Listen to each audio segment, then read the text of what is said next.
ഇവിടെ ഒരു വാതിലിന്റെ അവശിഷ്ടങ്ങൾ കാണാം. ഇവിടെ പോലെ തന്നെ ഒരു പ്ലാറ്റ്ഫോം ഇതിങ്ങനെ അരഭിത്തി കഴിഞ്ഞൊരു ഇറക്കമാണ്. അവിടെ ഒരു വാതിലിന്റെ അവശിഷ്ടം കാണാം. അപ്പൊ ആ വാതിൽ അവിടെ ഉണ്ടായിരുന്നെങ്കിൽ ശ്രീകോവിലിന്റെ ഘനദ്വാരവും കഴിഞ്ഞ് നേരെ ഒരു സൂത്രമായിരിക്കും അത്. അതേപോലെ തന്നെ ഞങ്ങൾ ഈ പുറം മതില് ഒന്ന് നോക്കി പോയപ്പോൾ നമുക്ക് കാണാൻ സാധിച്ച ഒരു കാര്യം എന്ന് പറഞ്ഞാൽ 2 കെട്ടുകളുണ്ട് പുറം മതിലിന്, ഒന്നല്ല. ശ്രീകോവിലുണ്ട്, അതിന് ചുറ്റും ഒരു അകത്തെ ബലിവട്ടം കാണാൻ പറ്റും. അതിന് ചുറ്റും ചുറ്റമ്പലമുണ്ട്. മുന്നിൽ ഈ കിഴക്കു ഭാഗത്ത് വരുമ്പോൾ കുറച്ച് വീതി കൂടി വരുന്ന ഒരു ചുറ്റമ്പലമുണ്ട്. അത് വലിയമ്പലം എന്ന പേരിലും ആവാം, അതായത് അതിന് വീതി കൂടുതലാണ് നമ്മൾ അതിന്റെ പ്ലാറ്റ്ഫോം നോക്കുമ്പോൾ. അപ്പം അതിന് ചുറ്റും പ്രദക്ഷിണ പാതയുണ്ട്. അതേപോലെ തന്നെ വളരെ ഇലാബറേറ്റ് ആയിട്ടുള്ള ഒരു പുറം മതിലും നമുക്കുണ്ട്. ഇപ്പൊ നമുക്ക് ഇവിടെ കാണാൻ പറ്റില്ല, പക്ഷെ ഇതിന് ചുറ്റുമായിട്ട് ഒരു പുറം മതിലും പോകുന്നുണ്ട്. ഗോപുരങ്ങൾ ഉണ്ടായിരുന്നോ എന്ന് നമുക്ക് അറിയില്ല. അതിന് ഇനിയും അതിന് എൻക്വയറി ആവശ്യമാണ്. പക്ഷെ ഏതൊരു മഹാക്ഷേത്രത്തിലും കാണാൻ സാധിക്കുന്ന ഈ പ്രാകാരങ്ങളൊക്കെ ഇവിടെ ഉണ്ടെന്നുള്ളതിന്റെ സൂചനകൾ നമുക്ക് ലഭിച്ചിട്ടുണ്ട്. ഇതിൽ ഏറ്റവും ഇൻട്രസ്റ്റിംഗ് ആയിട്ടുള്ള ഏറ്റവും ഭംഗിയുള്ള ഒരു പ്രത്യേകത ഈ ക്ഷേത്രത്തിന്റെ എന്ന് പറഞ്ഞാൽ ഈ സ്ഥലത്തിന്റെ സ്ലോപ്പിനനുസരിച്ച് വളരെ ഭംഗിയായിട്ടാണ് ഇവിടെ ഇത് ചെയ്തവർ വെച്ചേക്കുന്നത്. ഈ നടത്തിയ ചെറിയ എക്സ്പ്ലോറേഷനിൽ കണ്ടിട്ടുണ്ട്. ഒന്ന് ഈ പറഞ്ഞ ഈ പടിഞ്ഞാറ് മൂലയ്ക്ക്, മറ്റൊന്ന് ഈ കിഴക്കേ മൂലയ്ക്ക്. അപ്പൊ ഒന്ന് ഉയർന്ന സ്ഥാനത്തും ഒന്ന് ഏറ്റവും താഴ്ന്ന സ്ഥാനത്തുമാണ്. അപ്പൊ അതിനകത്തുനിന്ന് തന്നെ നമുക്ക് മനസ്സിലാക്കാൻ പറ്റും വളരെ ആലോചിച്ച് പ്ലാൻ ചെയ്യപ്പെട്ട ഒരു വാട്ടർ സിസ്റ്റം, അതായത് ഒരു ജലസേചന ഒരു സിസ്റ്റം ഇവിടെ ഉണ്ടായിരുന്നു എന്നുള്ളതിന്റെ സൂചനയാണ് അത് കാണിക്കുന്നത്. അതേപോലെ തന്നെ നിങ്ങൾ പറഞ്ഞ പോലെ 9 കിണറുകൾ ഉണ്ടെങ്കിൽ അതെല്ലാം കണക്റ്റഡ് ആയിരിക്കും. അപ്പൊ അതും വളരെ പ്ലാൻഡ് ആയിട്ടുള്ള ഒരു സിസ്റ്റമാണ് ഇവിടെ ഉള്ളത് എന്നുള്ളതിന്റെ സൂചനയാണ്. ഇതാണ് അതിന്റെ ചുമരെങ്കിൽ അതിന്റെ ചുമരിന്റെ മേലെ കുറച്ചുകൂടി വീതിയുള്ള ഒരു കല്ല് വെച്ചിട്ട് അതിന്റെ മേലെ ഉത്തരം വെച്ചേക്കാണ്. അതായത് ശരിയായ ചുമരിന്റെ മേലെ അല്ല ഉത്തരം വെച്ചേക്കുന്നത്. ഉത്തരം വെക്കാൻ വേണ്ടി വേറൊരു കല്ല് വെച്ചിട്ട് ആ മേൽക്കൂര അതിന്റെ മേലെ പടുത്തേക്കാണ്. അപ്പൊ അതിനർത്ഥം ആ മേൽക്കൂര പിന്നെ ഒരു സമയത്ത് ഉണ്ടാക്കിയതാണ്.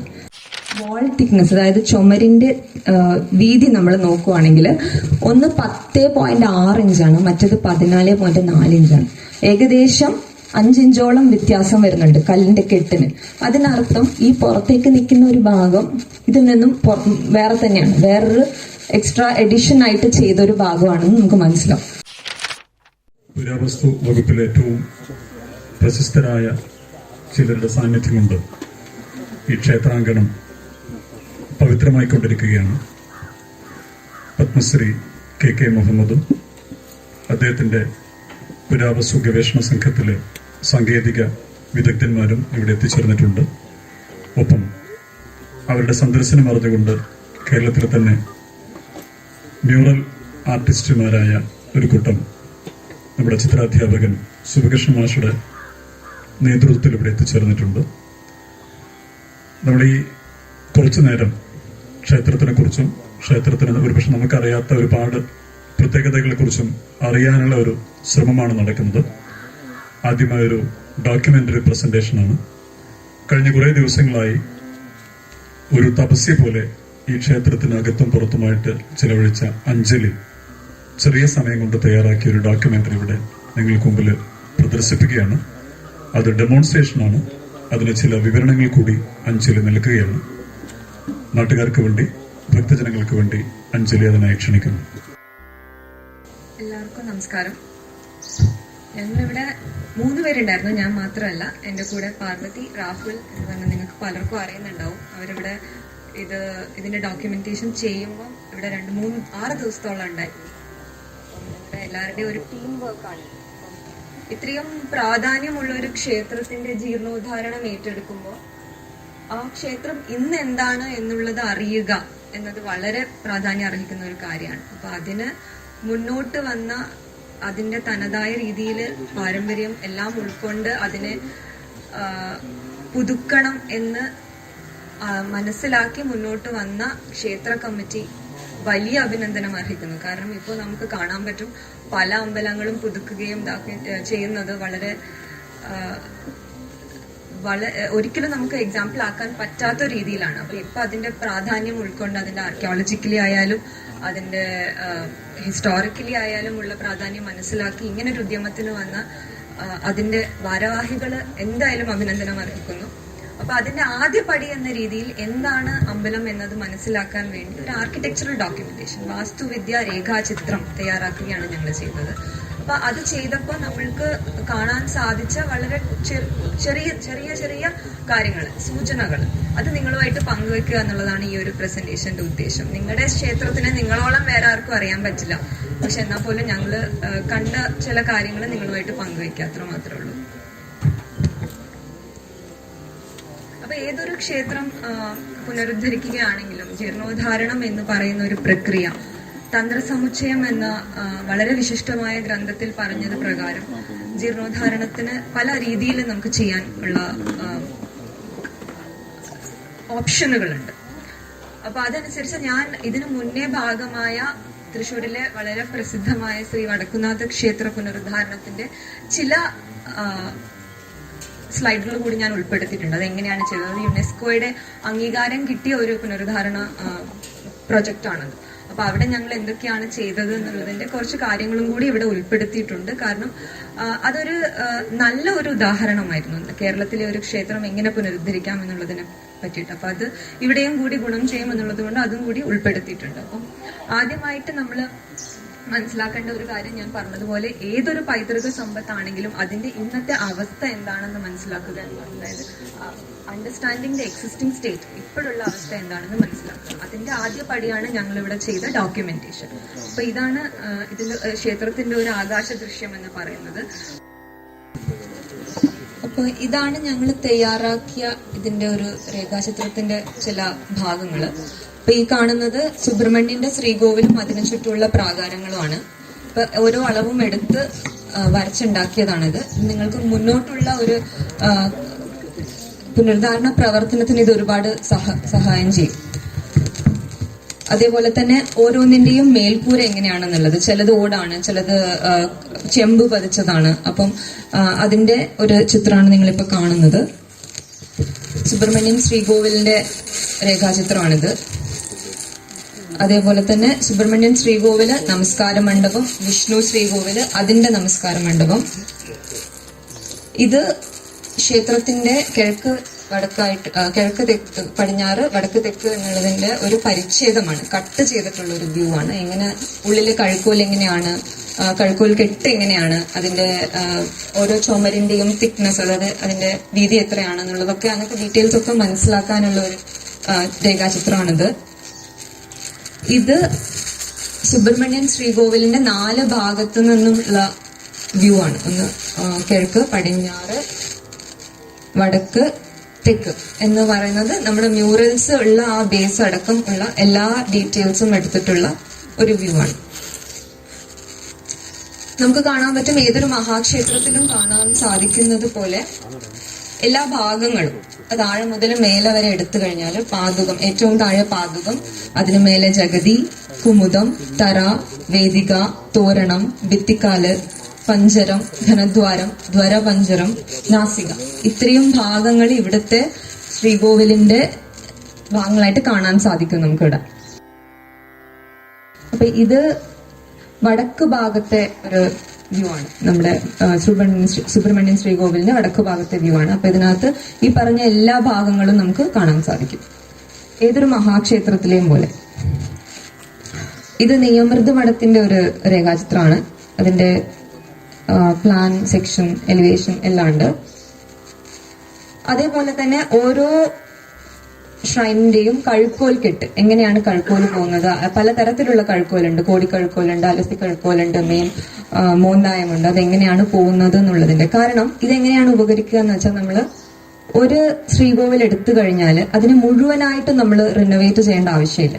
നമ്മൾ ഏറ്റവും സിംപത്തറ്റിക് ആയിട്ട് ആവശ്യമുള്ളത് മാത്രം മാറ്റുക എന്നുള്ള ഒരു സിസ്റ്റമാണ് എടുക്കേണ്ടത്. അപ്പം ഇതിനകത്ത് നമുക്ക് ഏതൊക്കെ കഴുക്കോലിന് പ്രശ്നമുണ്ട് എന്ന് കണ്ടെത്തി അത് മാത്രം മാറ്റുക, ഏറ്റവും മിനിമം ആയിട്ട് അതിനെ ഉപദ്രവിക്കുക എന്നുള്ളൊരു സിസ്റ്റത്തിലേക്ക് പോകാൻ പറ്റും. അപ്പൊ അതിന് വേണ്ടിയിട്ടുള്ള ആദ്യ പടിയാണ് ഏതൊക്കെ, എത്ര കഴുക്കോലുണ്ട്, എത്ര ഡിസ്റ്റൻസിലാണ് നിൽക്കുന്നത് എന്നുള്ള കാര്യങ്ങളൊക്കെ മനസ്സിലാക്കുന്നത്. അതേപോലെ തന്നെ വിഷ്ണു ശ്രീകോവിലിന്റെയും വിഷ്ണു നമസ്കാര മണ്ഡപത്തിന്റെയും കഴുക്കോൽ കെട്ടാണ് ഈ കാണുന്നത്.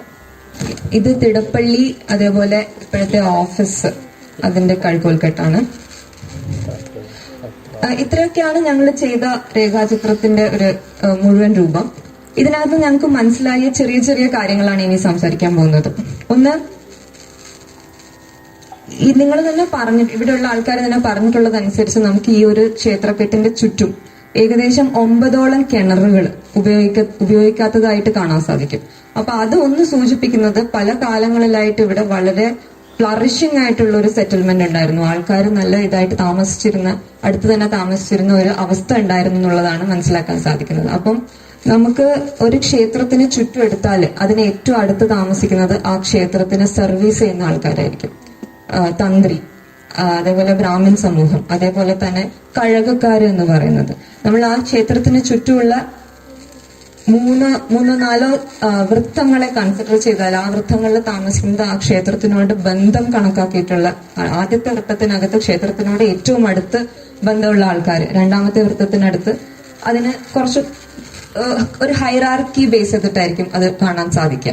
അപ്പൊ അതേപോലെ തന്നെ ഈ പറയുന്ന കിണറുകളും ഇത്തരം കാര്യങ്ങളൊക്കെ കുറച്ചും കൂടി നമ്മള് ഒരു എക്സ്പ്ലോറേഷന് വിധേയമാക്കിയാൽ, എങ്ങനെ നമുക്ക് അത് ഒന്നുകൂടി സ്റ്റഡി ചെയ്ത് മനസ്സിലായി കഴിഞ്ഞാൽ നമുക്ക് കാണാൻ പറ്റും ഒരു ദേശത്തിന്റെ തന്നെ സെന്ററായിട്ട് വർത്തിച്ചിരുന്ന ഒരു സ്ഥലമായിരിക്കും ഇത്. അങ്ങനെ ഒരു സാധ്യത ഇവിടെ കാണാൻ സാധിക്കുന്നുണ്ട്. അതായത് ഒരു മഹാക്ഷേത്രം എങ്ങനെയാണ് ഇപ്പൊ തളിപ്പറമ്പ് രാജരാജേശ്വര ക്ഷേത്രം എടുത്തു കഴിഞ്ഞാൽ നമുക്ക് ഇതേപോലെയുള്ള വൃത്തങ്ങൾ 3 വരച്ചു കഴിഞ്ഞാൽ നമുക്ക് ഇപ്പോഴും കൃത്യമായിട്ട് ഡെസ്ഫർ ചെയ്തെടുക്കാൻ പറ്റും അതിന് ഏറ്റവും അടുത്ത് താമസിക്കുന്നത് ക്ഷേത്രത്തിനോട് ഏറ്റവും അടുത്ത ആൾക്കാരാണ്. അതിന് ചുറ്റുമുള്ള വൃത്തത്തിനകത്ത് അവിടെ സർവീസ് ചെയ്യുന്ന ആൾക്കാരാണ് കഴകക്കാർ. അതേപോലെയുള്ള അതിന് അപ്പുറത്തേക്ക് പോയ ബാക്കിയുള്ള സർവീസ് ഗ്രൂപ്പാണ് കൊല്ലം, തട്ടാൻ, അങ്ങനെയുള്ള സ്വർണ്ണപ്പണി ചെയ്യുന്ന ആൾക്കാർ, ആശാരിപ്പണി, ക്ഷേത്രത്തിന് വേണ്ട ആശാരിപ്പണി ചെയ്യുന്ന ആൾക്കാർ, അങ്ങനെയുള്ള ഒരു വൃത്തങ്ങളെ നമുക്ക് ഡെസ്ഫർ ചെയ്തെടുക്കാൻ പറ്റും. ഈവൻ ഇവിടെയും അങ്ങനെ ഒരു സൂചന നമുക്ക് കാണാൻ സാധിക്കുന്നുള്ളതാണ്. ഇപ്പം ഒരു മഹാക്ഷേത്രത്തിന്റെ പഞ്ചപ്രാകാരങ്ങൾ എന്ന് പറയും. 5 പ്രാകാരങ്ങൾ അല്ലെങ്കിൽ 5 എൻക്ലോഷേഴ്സ് ഉണ്ടാവും. അതിന് ഏറ്റവും പുറത്തുള്ളത് എന്ന് പറയുന്നത് മര്യാദ അല്ലെങ്കിൽ പുറം മതില്. അതിന് 4 ഗോപുരങ്ങളായിട്ടുള്ള പുറം മതില് കാണാൻ പറ്റും ഏതൊരു മഹാക്ഷേത്രത്തിനെ എടുത്തു കഴിഞ്ഞാൽ. അതിന് ചുറ്റും അതിന് അകത്ത് ഒരു പ്രദക്ഷിണ പാത ഉണ്ടാവും. അത് കഴിഞ്ഞാൽ ചുറ്റമ്പലം ഉണ്ടാവും. അത് കഴിഞ്ഞാൽ അഗത്യ ബലിവട്ടം, ശ്രീകോവിലിന് തൊട്ടു പുറത്തുള്ള അഗത്യ ബലിവട്ടം എന്ന് പറയുന്ന ഒരു എൻക്ലോഷർ ഉണ്ടാവും, പ്രാകാരം. അത് കഴിഞ്ഞാൽ ഏറ്റവും ഉള്ളിലായിട്ടാണ് ശ്രീകോവിൽ കാണാൻ പറ്റുക. ഇതേപോലെ 5 പ്രാകാരങ്ങൾ നമുക്ക് കാണാൻ സാധിക്കും. ഈ 5 പ്രാകാരങ്ങളുടെയും ഒരു തരത്തിൽ അല്ലെങ്കിൽ മറ്റൊരു തരത്തിൽ ഏറിയും കുറഞ്ഞും നമുക്ക് ഇതിന്റെ അവശിഷ്ടങ്ങൾ ഈ ക്ഷേത്രത്തിലും കാണാൻ സാധിക്കുന്നുണ്ട്. നമുക്കൊരു പുറംമതിലുണ്ട്. ഇതാണ് ഈ ക്ഷേത്രത്തിന്റെ ഒരു ആകാശ ദൃശ്യം. പുറംമതിലുണ്ട്, ശ്രീകോവിലുണ്ട്. നമുക്ക് അകത്തുനിന്ന് സ്റ്റാർട്ട് ചെയ്യാം. ശ്രീകോവിലുണ്ട്, അതിന് ചുറ്റും ഒരു അകത്തെ ബലിവട്ടം കാണാൻ പറ്റും. അതിന് ചുറ്റും ചുറ്റമ്പലമുണ്ട്. മുന്നിൽ ഈ കിഴക്കു ഭാഗത്ത് വരുമ്പോൾ കുറച്ച് വീതി കൂടി വരുന്ന ഒരു ചുറ്റമ്പലമുണ്ട്. അത് വലിയമ്പലം എന്ന പേരിലും ആവാം. അതായത് അതിന് വീതി കൂടുതലാണ് നമ്മൾ അതിന്റെ പ്ലാറ്റ്ഫോം നോക്കുമ്പോൾ. അപ്പം അതിന് ചുറ്റും പ്രദക്ഷിണ പാതയുണ്ട്. അതേപോലെ തന്നെ വളരെ ഇലാബറേറ്റ് ആയിട്ടുള്ള ഒരു പുറം മതിലും നമുക്കുണ്ട്. ഇപ്പൊ നമുക്കിവിടെ കാണാൻ പറ്റില്ല, പക്ഷെ ഇതിന് ചുറ്റുമായിട്ട് ഒരു പുറം മതിലും പോകുന്നുണ്ട്. ഗോപുരങ്ങൾ ഉണ്ടായിരുന്നോ എന്ന് നമുക്ക് അറിയില്ല. ഇനിയും അതിന് എൻക്വയറി ആവശ്യമാണ്.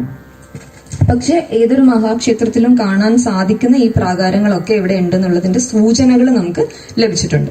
അത് ഇനിയും മുന്നോട്ട് കൊണ്ടുപോകേണ്ടത് ആവശ്യമാണ്. അതിനൊരു ആർക്കിയോളജിയോ അല്ലെങ്കിൽ ആർക്കിയോളജിസ്റ്റിന്റെയോ അല്ലെങ്കിൽ അങ്ങനെയുള്ള ആൾക്കാരുടെ സഹായം നമുക്ക് ആവശ്യമാണ്. ഏതൊരു പുനരുദ്ധാരണ പ്രവർത്തനം ആയാലും അതൊരു ടീമിന്റെ ഒരു ഇതിനെ കൊണ്ട് മാത്രമേ നമുക്ക് കൊണ്ടുപോകാൻ പറ്റുള്ളൂ. പല ആൾക്കാരുടെയും ഒരുമിച്ചുള്ള കോൺട്രിബ്യൂഷൻസിന് കൊണ്ട് മാത്രമേ നമുക്ക് മുന്നോട്ട് കൊണ്ടുപോകാൻ പറ്റുള്ളൂ. അതേപോലെ തന്നെ ഞങ്ങൾ ഈ പുറം മതില് ഒന്ന് നോക്കി പോയപ്പോൾ നമുക്ക് കാണാൻ സാധിച്ച ഒരു കാര്യം എന്ന് പറഞ്ഞാൽ 2 കെട്ടുകളുണ്ട് പുറം മതിലിന്, ഒന്നല്ല. 2 കെട്ടിലിന്റെ സൂചനകൾ നമുക്ക് കണ്ടിട്ടുണ്ട്. ഇതേപോലെ കെട്ടുകൾ, ഫോട്ടോ എത്രത്തോളം ക്ലിയർ ആണെന്ന് അറിയില്ല, 2 കെട്ടുകൾ നമുക്ക് ഈ ചുറ്റും നോക്കിയാൽ 4 സൈഡിൽ നിന്നുമായിട്ട് ഇതുപോലെ കെട്ടുകൾ കാണാൻ പറ്റും.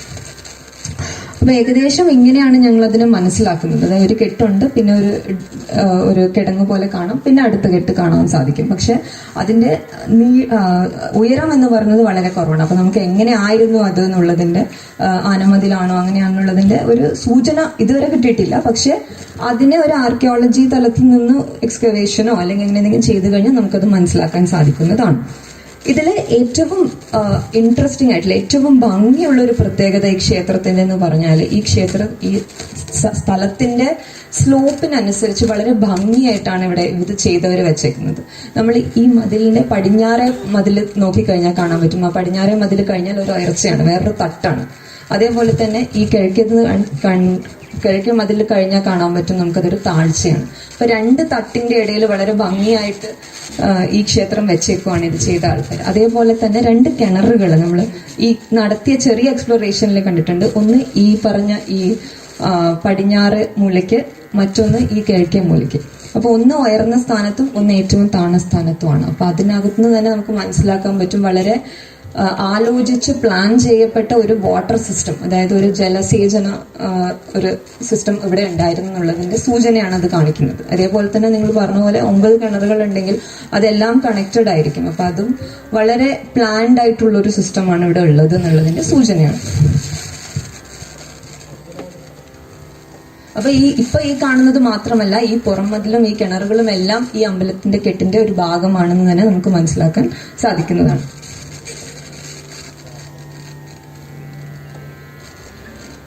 പിന്നെ വേറൊന്ന് ഈ വൈരിഘാതക ഭഗവതി എന്ന് പറയുന്ന ഒരു കെട്ടിന്റെയാണ്. അവിടെ കാണാൻ പറ്റുന്ന മേൽക്കൂര, അത് നമുക്ക് മനസ്സിലാക്കാൻ സാധിക്കുന്നത് എന്ന് പറഞ്ഞാല് ഇതാണ് അതിന്റെ ചുമരെങ്കിൽ അതിന്റെ ചുമരിന്റെ മേലെ കുറച്ചുകൂടി വീതിയുള്ള ഒരു കല്ല് വെച്ചിട്ട് അതിന്റെ മേലെ ഉത്തരം വെച്ചേക്കാണ്. അതായത് ശരിയായ ചുമരിന്റെ മേലെയല്ല ഉത്തരം വെച്ചേക്കുന്നത്. ഉത്തരം വെക്കാൻ വേണ്ടി വേറൊരു കല്ല് വെച്ചിട്ട് ആ മേൽക്കൂര അതിന്റെ മേലെ പടുത്തേക്കാണ്. അപ്പൊ അതിനർത്ഥം ആ മേൽക്കൂര പിന്നെ ഒരു സമയത്ത് ഉണ്ടാക്കിയതാണ്, ശരിയായിട്ട് ആ ഒരു കെട്ടിൻ്റെതല്ല. അതായത് നോക്കുകയാണെങ്കിൽ നമുക്ക് ആ കല്ലിന്റെ ഇത് കാണാൻ പറ്റും, നമുക്ക് അതിന്റെ മേലെയാണ് ഉത്തരം വെച്ചേക്കുന്നത്. അപ്പൊ ഈ പറയുന്ന ഇപ്പൊ നമുക്ക് കാണാൻ സാധിക്കുന്ന ഈ ഒരു മേൽക്കൂര പിന്നീട് ചെയ്തതാണ്. അത് ശരിയായ കെട്ടിന്റെ ഭാഗമല്ല. അത് നമുക്ക് ഈ ചുറ്റമ്പലത്തിന് ചുറ്റും കണ്ടിന്യൂസ് ആയിട്ട് ഒരു റൂഫ് ആവാനാണ്, ഒരു മേൽക്കൂര ആവാനാണ് സാധ്യത. അതേപോലെ തന്നെ ഈ കാണുന്ന സ്ഥലം, ഇവിടെ നമുക്കൊരു മണ്ണിന്റെ ഒരു ചെറിയ അരഭിത്തിയുണ്ട് ഈ പറഞ്ഞ വൈരിഘാതക ഭഗവതിയുടെ അവിടെ. അപ്പൊ ഇവിടെ നിന്നിട്ട്, അതായത് ഈ തെക്ക് ഭാഗത്ത് ഇവിടെ നിന്നിട്ട് വടക്കോട്ട് നോക്കുകയാണെങ്കിൽ നേരെ ശ്രീകോവിലും കഴിഞ്ഞിട്ട്, ശ്രീകോവിലും ക്രോസ് ചെയ്ത് കഴിഞ്ഞിട്ട് നമുക്ക് കാണാൻ സാധിക്കുന്നത്, അതായത് ഞാൻ പറയുന്നത് ഏകദേശം ഈ ഒരു സ്ഥലത്തു നിന്നാണ്. ഈ ഒരു മണ്ണിന്റെ അരഭിത്തി ഇവിടെയാണെങ്കിൽ ഇവിടെ ശ്രീകോവിലാണ് കാണാൻ സാധിക്കുക. ശ്രീകോവിൽ കഴിഞ്ഞിട്ട് ഈ വടക്ക് ഭാഗത്ത് നമുക്ക് വേറൊരു വാതിലുണ്ട് പുറത്തേക്ക് ഇറങ്ങാൻ, വിഷ്ണു ശ്രീകോവിലിന്റെ അവിടേക്ക് ഇറങ്ങാൻ വേണ്ടിയിട്ട്. അവിടെ തന്നെ നമുക്ക് ഇവിടെ ഒരു വാതിലിന്റെ അവശിഷ്ടങ്ങൾ കാണാം. ഇവിടെ പോലെ തന്നെ ഒരു പ്ലാറ്റ്ഫോം, ഇതിങ്ങനെ അരഭിത്തി കഴിഞ്ഞൊരു ഇറക്കമാണ്, അവിടെ ഒരു വാതിലിന്റെ അവശിഷ്ടം കാണും. അപ്പൊ ആ വാതിൽ അവിടെ ഉണ്ടായിരുന്നെങ്കിൽ ശ്രീകോവിലിന്റെ ഘനദ്വാരവും കഴിഞ്ഞ് നേരെ ഒരു സൂത്രമായിരിക്കും. അത് സൂത്രം എന്ന് വെച്ചാൽ കണ്ടിന്യൂസ് ആയിട്ട് തുറക്കുന്ന ഒരു രീതിയിലുള്ളൊരു സംഭവമായിരിക്കും അത്. അപ്പൊ അങ്ങനെ ഒരു വാതിൽ ഇവിടെ ഉണ്ടെങ്കിൽ അതിന് ഫർദർ ആയിട്ടുള്ള എക്സ്പ്ലോറേഷനും കാര്യങ്ങളും ആവശ്യമാണ്. അതേപോലെ തന്നെ ശ്രീകോവിലിന്റെ ഈ സുബ്രഹ്മണ്യ ശ്രീകോവിലിന്റെ മുന്നിലേക്ക് പ്രൊജക്ട് ചെയ്ത് നിൽക്കുന്ന ഭാഗത്തിന്, അതായത് ഇതാണ് ശ്രീകോവിലിന്റെ ഭിത്തി, ഇത് മുന്നോട്ടേക്ക് ഒരു ഭാഗം ഉണ്ടല്ലോ, തന്ത്രിയുടെ അടുത്ത് നമ്മൾ പ്രസാദമൊക്കെ വാങ്ങിക്കാൻ നിൽക്കുന്ന ഒരു ഭാഗം. ആ രണ്ടിന്റെയും വാൾ തിക്നെസ്, അതായത് ചുമരിന്റെ വീതി നമ്മൾ നോക്കുവാണെങ്കിൽ ഒന്ന് 10.6 ഇഞ്ചാണ്, മറ്റത് 14.4 ഇഞ്ചാണ്. ഏകദേശം 5 ഇഞ്ചോളം വ്യത്യാസം വരുന്നുണ്ട് കല്ലിന്റെ കെട്ടിന്. അതിനർത്ഥം ഈ പുറത്തേക്ക് നിൽക്കുന്ന ഒരു ഭാഗം ഇതിൽ നിന്നും വേറെ തന്നെയാണ്, വേറൊരു എക്സ്ട്രാ എഡിഷൻ ആയിട്ട് ചെയ്തൊരു ഭാഗമാണെന്ന് നമുക്ക് മനസ്സിലാവും.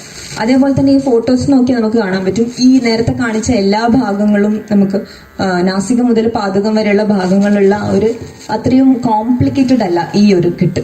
വളരെ സിമ്പിൾ ആയിട്ടുള്ള ഇതാണ്, മ്യൂറൽസും ഇല്ല. അപ്പൊ അതുകൊണ്ട് തന്നെ അത് വേറൊരു സമയത്ത് ചെയ്തതാണെന്ന് നമുക്ക് അനുമാനിക്കാവുന്നതേ ഉള്ളൂ. ഞാൻ ഈ പറയുന്നതെല്ലാം ഞങ്ങൾക്ക് മനസ്സിലായിട്ടുള്ള ചെറിയ ചെറിയ കാര്യങ്ങളാണ്. ഇതിനെല്ലാം ഫെർദർ ആയിട്ടുള്ള എക്സ്പേർട്സിന്റെ ഉറപ്പും കൂടി ആവശ്യമാണ്. പക്ഷെ ഇതൊരു ആദ്യത്തെ സ്റ്റെപ്പ് എന്നുള്ള രീതിയിൽ ഞങ്ങൾ മുന്നോട്ട് വയ്ക്കുന്ന കാര്യങ്ങളാണ്. അതേപോലെ തന്നെയാണ് ഇപ്പൊ നമ്മൾ ഈ കാണുന്ന ഓഫീസിന്റെ ഒരു കെട്ടിടമുണ്ടല്ലോ, നമ്മുടെ തിടപ്പള്ളി കഴിഞ്ഞിട്ട് ഓഫീസിന്റെ കെട്ടിടം പുറത്തേക്ക് തള്ളി നിൽക്കും. അതിന്റെയും ചുമരിന്റെ വീതി നോക്കിക്കഴിഞ്ഞാൽ നമുക്ക് കാണാൻ പറ്റും ഏകദേശം 2 ഇഞ്ചോളം വ്യത്യാസമുണ്ട് കെട്ടിന്. അപ്പൊ അതായത് അതും പിന്നെ കെട്ടി ഉയർത്തിയ ഒരു ഭാഗമാവാനേ വഴിയുള്ളൂ. അതിന്റെ റൂഫ് ആണെങ്കിലും കുറച്ച് മേൽക്കൂര ആണെങ്കിലും കുറച്ച് പൊന്തിയിട്ടാണ് നിൽക്കുന്നത്, ഡിഫറെന്റ് ആണ് രണ്ടിനകത്ത്. അപ്പൊ അതുകൊണ്ട് തന്നെ അതും വേറൊരു കെട്ടായിട്ട് തന്നെ, എപ്പോൾ എങ്ങനെ ഏതാണ് പഴയതെന്നുള്ളതിലേക്ക് ഞങ്ങൾ കടക്കുന്നില്ല, പക്ഷെ അത് രണ്ടും രണ്ട് തന്നെയാണെന്നുള്ളതാണ് ഞങ്ങളുടെ ഒരു അനുമാനം. അതേപോലെ ഈ പറഞ്ഞ ഈ ഓഫീസ് ബിൽഡിങ്ങിന്റെയും ഈ തിടപ്പള്ളിയുടെയും ഇടയ്ക്ക് വരുന്ന ഒരു ഭാഗത്ത് ഇതേപോലെ ഒരു ജനൽ അടച്ചതായിട്ട് കാണാൻ സാധിക്കും. ആ ജനൽ വരുന്നത് ഇപ്പൊ നമ്മൾ ഈ തെക്ക് ഭാഗത്ത്, നമ്മൾ ഈ തെക്ക് ചുമരിന്റെ അവിടെ ഒരു സ്റ്റെപ്പ് പോലെ, ഒരു സ്റ്റെപ്പ് അല്ലെങ്കിൽ ഒരു പുറത്തേക്ക് പ്രൊജക്ട് ചെയ്ത് നിൽക്കുന്ന ഒരു ഭാഗമുണ്ട്. അത് അവിടെ ഒരു വാതിൽ ഉണ്ടായിരുന്നു എന്നാണ് അതിന്റെ ഒരു അനുമാനം. അതിന്റെ നേരെ ഓപ്പോസിറ്റ് ആയിട്ടാണ്, മറുഭാഗത്തായിട്ടാണ് ഈ പറഞ്ഞ അടച്ചു വെച്ച ഓപ്പണിങ് വരുന്നത്. അപ്പൊ അതും ഈ കാണിച്ചേക്കുന്ന ഈ ഭാഗം, അതായത് തൊട്ട് ഇവിടെ വരുന്ന ഈ ഭാഗവും നമ്മൾ അതിന്റെ നേരെ ഓപ്പോസിറ്റ് ഞാനിപ്പോ പറഞ്ഞ അടച്ച ജനൽ രണ്ടും തുറന്നു കഴിഞ്ഞാൽ അതും നേരത്തെ പറഞ്ഞ പോലെ ഒരു സൂത്രം അവിടെ കൊണ്ടുവരും, ഒരു കണ്ടിന്യൂസ് ആയിട്ടുള്ള ഒരു ഓപ്പണിങ് അവിടെ കൊണ്ടുവരുന്നതാണ്.